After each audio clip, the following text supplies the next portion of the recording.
Hey guys, welcome to the channel. This is my 2024 Tesla Model 3 long range all-wheel drive, and this is my 2024 BMW M2. And in this video we're going to talk about what's going on with the channel, what's going to happen in 2025, if I'm going to be getting any new cars in 2025. Basically just give you guys an update on what's going on, what's been going through my head, what do I plan on doing with the channel.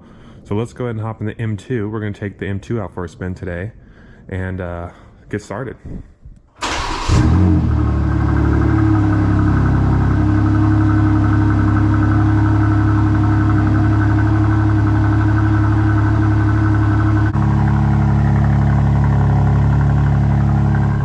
Guys, so today is New Year's Day, so I hope everyone had a great New Year. I don't know when this video is probably going to be posted, maybe, I don't know, maybe in 5 days or so. I hope you guys had a great New Year. Let's first talk about my car situation, right? So is anything going to change in my car situation for 2025? So let's start with the M2. So the M2 is staying. I don't plan on trading this vehicle on anything anytime soon, as I really like it still. It only has 9,000 miles. We paid it off recently. I made a video on how much my monthly payment was on the vehicle. Some people were like, oh man, you're gonna pay so much in interest. And I literally said in the video that I'm gonna pay it off early. So I paid it off after 13 months, exactly actually. Yeah, so the car's great. It's not costing me anything per month other than just, you know, insurance and stuff, gas. So really love my M2, plan on keeping it long term. The only way I'd actually trade in this vehicle is if BMW comes out with, in the near future, a M2 X-Drive. But that's something that might be rumored for 2026 as like a 2027 model. And in 2027, I've already had this car for like 4 years or whatever, and it wouldn't really make sense for me to pay a whole bunch of money to get a brand new car that's still the same. I know that kind of doesn't really make sense, because if I get an M2 X-Drive like right now, it's still the same car, but this car is still new and fresh right now. I don't want to get a new car that's already like old in its lifespan already. So if that's the case, I'll just keep mine. But that's literally like the only thing I consider trading this car in on. Maybe if an M3 had like some crazy good deal on it, but still at the same time, I don't need an M3. I'll just get it for the X-Drive. So yeah, it doesn't really make sense. So the M2 is staying. However, if you guys wanted me to mod this car, I have some possible good news. So there's a possibility that I could get a mid pipe for this car, which will help with sound. I know people like exhaust videos and stuff like that. And I'm more looking into like the single mid pipe, because that's the one that actually sounds pretty good for the S58. Because I'm gonna be honest, the S58 is kind of a hard engine to make sound good. I think in stock form it sounds good because the tone is right. It's just not very loud. But with a mid pipe, it kind of keeps the factory tone. A single mid pipe, it kind of keeps the factory tone, but just louder. So that's one thing I'm considering. I'm considering doing that. I'm also considering doing a tune, or maybe like a JB4. What would be really nice is if one of these companies would be okay with doing like a partnership, if they like, you know, like boot mod 3 or boot mode 3, however you say it, or like MHD or something, they wanted to do like a collaboration, that would be cool, because then it would really prompt me to actually do it. But part of the reason why I don't want to do it is just because cost is for one. Even though like I could buy it, that's not a problem. It's just I don't want to really buy it. Like I love the way the car is already, but if someone like a manufacturer reach out, Mode or MHD or whatever, one of these tuning companies, and they want to do a collaboration, that would give me a perfect excuse to actually do it. But possibly in 2025 I can do a tune, maybe. Other than that, the car is gonna kind of stay how it is. I've been looking into like wheels and tires and stuff, but when I really sit down and think about it, hopefully the sun isn't shining on you guys. When I really think about it, I'm just like, no, I just like the way it is. I know it sounds really boring, but I don't know, it's just, it drives fine. It drives great. It's under warranty. I mean, I just like the way it is. Let's talk about the Tesla. So a Tesla, if you guys don't know, is a lease. It's a 2-year lease. So that lease will be up in August of 2026. So as you guys can tell, that's kind of a ways away from now, and that's nowhere near in 2025. So a Tesla is gonna stay for the lease period unless there's a way for me to get out of it early without paying too much. Then I could possibly do that if something comes out that I really like. But once the lease is up, I know I'm speaking like really far in the future, my whole entire thoughts could change. But once the lease is up, what I've been considering is getting like a used Model S Plaid. And I know that's like way too fast. There's like no point in even having a car that fast, but there's such a good deal used that it kind of would somewhat make sense to buy it. I don't know where this person's going. Driving like a maniac.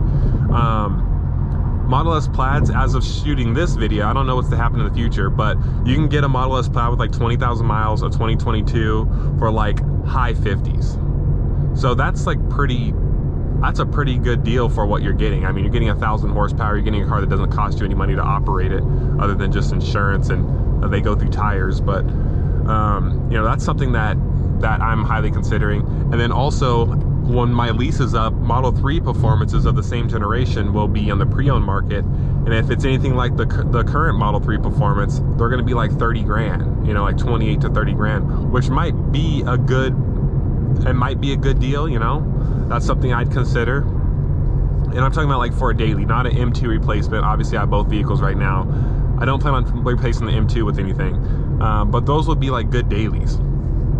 Another thing I've been considering as far as cars is getting like a cheap beater type car. Now the Tesla is supposed to be like my daily driver, my don't worry about car, which it's great at doing. But I've been considering getting like a cheap, I'm talking about like $20,000 or less, a cheap like just knock around fun car. Like let's say a older C6 Corvette, or let's say a Focus ST, or just something kind of interesting. I kind of want it to be manual. I want to have a first manual car. I've never had a manual car because I've never wanted one, because all the cars I've bought have been better bought with the automatic, and I'm going to stand by that. I know people are diehard manual fans. Every car I bought was better with the automatic. Considering getting like a cheap, you know, manual car like that. Again, like I said, Focus ST, something along those lines, maybe like an older, I wouldn't want an older Mustang because they're always super beat up. I mean, probably a Focus ST would be too. But I don't know, just something cheap to just have fun with, just another car to make content with, another car to have fun with and try out manual, you know. So as far as like, let's talk about channel changes, like what's gonna change on the channel. So I wanna do more reviews. I really like, what the hell is this?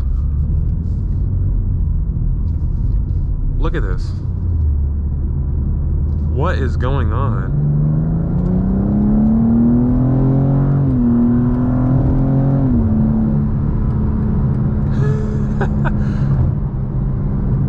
Oh my gosh, people are out here going crazy.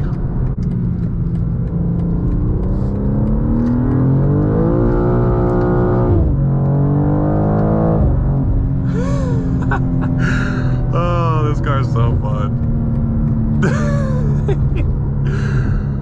Let's get past these people.